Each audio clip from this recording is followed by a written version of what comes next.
Hello student, welcome to এডুহাব Bangla. তো আজ একটা জিনিস নিয়ে তোমাদের সাথে আলোচনা করব। যদি বা এই ভিডিওটা করতে গিয়ে আমার কোথাও একটু খারাপ লাগছে যে এই টপিকটা নিয়ে এই ধরে মানে 3-4 বার আলোচনা করতে হচ্ছে তোমাদের সাথে। মানে আজকের যে হালাত আমাদের সেই অনুযায়ী কিন্তু আজকের এই ভিডিওটা আমাকে করতে হচ্ছে বাধ্য হয়ে। একটা জিনিস আমি লক্ষ্য করে দেখলাম যে যারা যোগ্য তাদের যোগ্যতা কিন্তু প্রমাণ করতে পারছে না। মানে তারা যে যোগ্য কাকে বলবে? তাদের যোগ্যতা প্রমাণ করার জন্য তো এক্সাম হওয়া দরকার। তারা সবাই এক্সাম চাচ্ছে কিন্তু এক্সাম হচ্ছে না। তার কারণ কি? সব থেকে বড় যে জিনিসটা হচ্ছে ওবিসি কেস। এই ওবিসি কেসের জন্য কিন্তু গভর্নমেন্টের মানে আমাদের যে চিফ মিনিস্টার উনিও কিন্তু বলে দিয়েছে যে ওবিসি কেস না মিটলে পিএসসির আগের প্রক্রিয়াগুলো কিন্তু এগোবে না।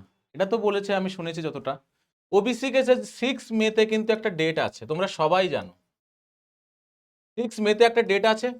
দুটো পিএমএ কিন্তু দুপুর 2টোর সময় কিন্তু এর একটা শুনানি হবার কথা আছে।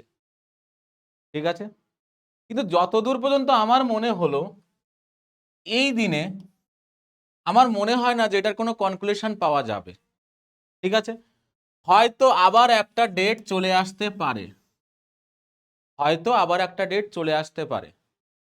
অনেকের মোটিভেশন হয়তো ভেঙে যাচ্ছে, অনেকে প্রিপারেশন নিয়ে রেখেছে কিন্তু এক্সাম হচ্ছে না। মেন্সের বিশেষ করে মিসলেনিয়াস এবং ক্লার্কশিপ যারা যারা দেবে তারা তো সব মানে নিজেদের প্রস্তুতি চালিয়েই যাচ্ছে, কিন্তু তাদের একটা বড় প্রবলেম হয়েছে যে এক্সামের যে ডেট ছিল সে ডেটটা হয়তো ক্যান্সেল হয়ে গেছে এই ওবিসি কেস নিয়ে। ওবিসি কেস নিয়ে ওকে।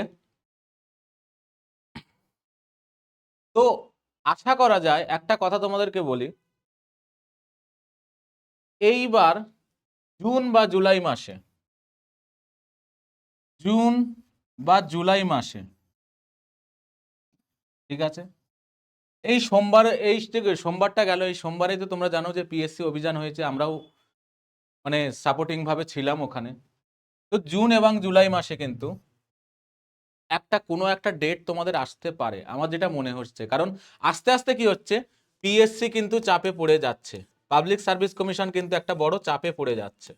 ঠিক আছে, পাবলিক সার্ভিস কমিশন একটা চাপে পড়ে যাচ্ছে। কি ধরনের চাপ? কারণ স্টুডেন্টদের একটা প্রেশার আছে।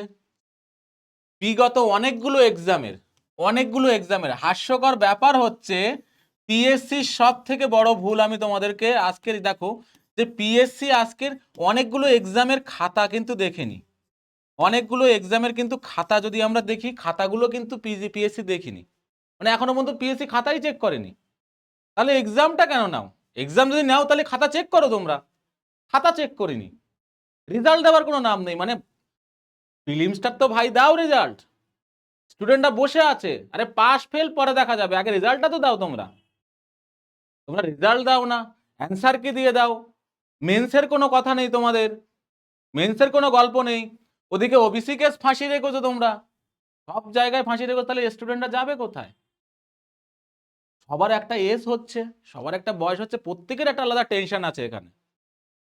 তো তাকি তো দেখো 6 মে, আমি এটা তোমাদেরকে বলতে পারি যে জুন এবং জুলাই মাসে কিন্তু এক্সামের কিন্তু একটা ডেট কিন্তু তোমরা পাবে, এটা কনফার্ম লিখে নাও। ঠিক আছে, কারণ পিএসসি কিন্তু চাপে পড়ে যাচ্ছে অলরেডি।